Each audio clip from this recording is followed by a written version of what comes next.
గుళ్ళోనైనా మూల విగ్రహాలు ఉంటాయి.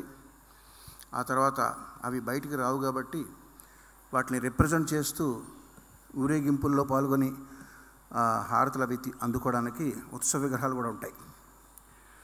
ఈ ఆర్ఆర్ఆర్ సినిమాకి భారతదేశం తరపున ఆస్కార్ అవార్డు అనే ప్రతిష్టాత్మకమైన పురస్కారం రావడం వెనక ప్రధానమైన కృషి చేసిన వాళ్ళు, మూల విగ్రహాలు లాంటి వాళ్ళు రాజమౌళి, ప్రేమ్ రక్షిత్. సో వారి తరపున వాళ్ళు బయటికి రారు కాబట్టి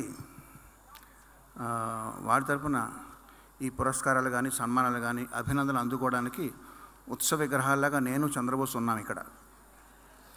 సో మా వంతు ఎంతో కొంత ఉన్నప్పటికీ కూడా ప్రధానమైన కారణం వాళ్ళిద్దరిది అని భావిస్తూ గోల్డెన్ గ్లోబ్ అవార్డు అందుకున్నప్పుడు కూడా అదే చెప్పడం జరిగింది. కాకపోతే అక్కడ వివరంగా చెప్పలేదు, ఎందుకంటే అట్లాంటి వేదికల మీద 5 నిమిషాలు కాదు, 1 నిమిషంన్నర 45 సెకండ్లు అట్లా టైం ఇస్తారండి. సో మన మనసులో ఉన్న భావాలని పూర్తిగా చెప్పే అవకాశం అక్కడ దొరకదు. నా మొట్టమొదటి పాట రికార్డింగ్ చేసింది చెన్నైలో ప్రసాద్ 70mm అనే థియేటర్లో. ఉన్నత సాంకేతిక విలువలు అనే మాట చాలాసార్లు వింటుంటాం మనం. అంటే దాని అర్థం కొంతమందికి తెలియకపోవచ్చు. ఉన్నత సాంకేతిక విలువల్ని అంటే టెక్నాలజికల్గా హై స్టాండర్డ్స్ మెయింటైన్ చేసే పరిస్థితిని ఎప్పటికప్పుడు వారు తన పాలసీగా పెట్టుకొని రమేష్ ప్రసాద్ గారు కట్టిన ఆ థియేటర్లో అడుగు పెడితేనే చాలా అద్భుతమైన అనుభూతి అండి. లూయిస్ బాబు అని ఒక ఆయన ఉంటాడు అక్కడ. ఆయన 24 గంటలు దాన్ని తడిగుడ్డతో తుడిపిస్తూనే ఉంటాడు అక్కడ. ఆ థియేటర్లో అడుగు పెడితే దేవాలయంలోకి అడుగుపెట్టినట్టు ఉంటుంది. లోపలికి మంచినీళ్ళ బాటిల్ కూడా తీసుకువెళ్ళడానికి వీల్లేదు. అటువంటి థియేటర్లో ఫస్ట్ సాంగ్ రికార్డ్ చేయడం అన్నది నాకు కృష్ణరాజు గారు, సూర్యనారాయణ రాజు గారు ఇచ్చిన అద్భుతమైన అవకాశం. కొత్త మ్యూజిక్ డైరెక్టరే కదా, ఎక్కడో చోట ఒక సందులో థియేటర్లో చేసేవయ్యా అనకుండా అటువంటి ప్రతిష్టాత్మకమైన థియేటర్లో మొదటి రికార్డింగ్ చేయించిన వారికి నా కృతజ్ఞతలు. ఆ థియేటర్లో నేను ఫస్ట్ ఎంటర్ అయ్యి అక్కడ ఒక 50-60 పీస్ ఆర్కెస్ట్రాతో సాంగ్ రికార్డ్ చేసేటప్పుడు ఉన్న అనుభూతి అది ఎంత గొప్పదంటే, అది ఒక రసగుల్లానో గులాబ్ జామునో తిన్న అంత అనుభూతికి ముందర ఆస్కార్ అవార్డు అనుకోండి ఒక మంచి చక్కటి టీ తాగినట్టు. మీకు చూడండి, మంచి స్వీట్స్ తిన్న తర్వాత టీ తాగితే అందులో టేస్ట్ తెలియదు, మీకు అందులో తీపి మాధుర్యం మీకు తెలియదు. అలాగని అంత కొట్టిపాడేలాం.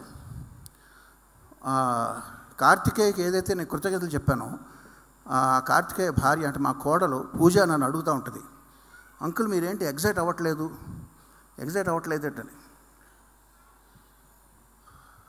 నిప్పులు చిమ్ముతూ నింగికి ఎగిరితే నిబిడాశ్చర్యంతో వీరే అన్న పరిస్థితిని ఒక 5-6 సార్లు, నెత్తురు కక్కుతూ నేల రాలిపోతే నిర్దాక్షిణ్యంగా వీరే అన్న పరిస్థితిని ఒక 4-5 సార్లు జీవితంలో అనుభవించిన వాడిని.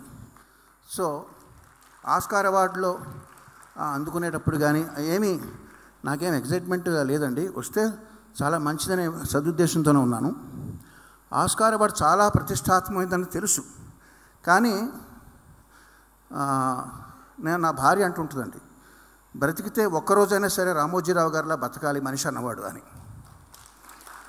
సో అటువంటి రామోజీరావుని కలవడానికి వెళ్ళినప్పుడు మీరు ఆస్కార్ తీసుకురండి ఇంటికి అని ఆయన అంటే నేను ఆశ్చర్యపోయాను. రామోజీరావు గారు ఆస్కార్కి ఎంత వాల్యూ ఇస్తున్నారా అంటే డెఫినెట్గా దాంట్లో వాల్యూ ఉందన్నమాట. అది ఎలాగైనా తీసుకురావాలి అనే ఒక టెన్షన్ బయలుదేరిందండి. చంద్రబోస్ గారు చెప్పినట్టు లాస్ట్ 45 సెకండ్స్లో, లాస్ట్ 1 మినిట్లో అది అనౌన్స్ చేసే ముందర ఎవరి కోసం కాకపోయినా ఆయన కోసం నేను ఇది మాకు రావాలి అని ఒక ఫింగర్స్ క్రాస్ అంటారు చూడండి, అట్లా నేను ఆ స్టేట్లో ఉన్నాను. అది వచ్చిన తర్వాత ఇంకా మామూలేనండి. కనుక ఒకసారి ఎవరెస్ట్ శిఖరం ఎక్కిన తర్వాత ఇక ఎటువంటి పరిస్థితిలో ఆ పరిస్థితిలో ఉన్నాను.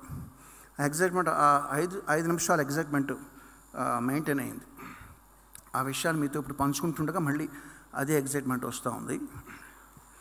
సో ఈ అవార్డు రావడం వెనక కృషి చేసిన రాజమౌళికి, ప్రేమ్ రక్షిత్కి, అద్భుతంగా దాన్ని ప్రాక్టీస్ చేసి కష్టపడి చేసిన 2 హీరోలకి, వాళ్లే కాదు అక్కడ ఉక్రెయిన్లో డ్యాన్స్ చేసిన అందరికీ డ్యాన్సర్లు వాళ్ళందరూ కూడా చాలా అద్భుతంగా చేశారు. ఎంతోమంది అలా చేయబట్టి అది వైరల్ అయింది. అది వైరల్ అవడం వెనకాల ఆ పాట సక్సెస్ ఉన్నప్పటికీ కూడా ఈ సినిమాని కనీసం ఒక 100-200 స్క్రీనింగ్లు చేసి ఆ ఆస్కార్ ఓటర్స్ అందరికీ 10,000 మంది ఓటర్స్లో చాలామంది ఓటర్స్కి చూపించడం జరిగింది. వాళ్ళకి సినిమా నచ్చింది కాబట్టే పాట నచ్చింది, ఆ పాట నచ్చి పాటకి అవార్డు వచ్చింది. సో దీని వెనకాల పై మెట్టే చూస్తున్నాం కానీ కింద మెట్లు చాలా ఉంటాయి.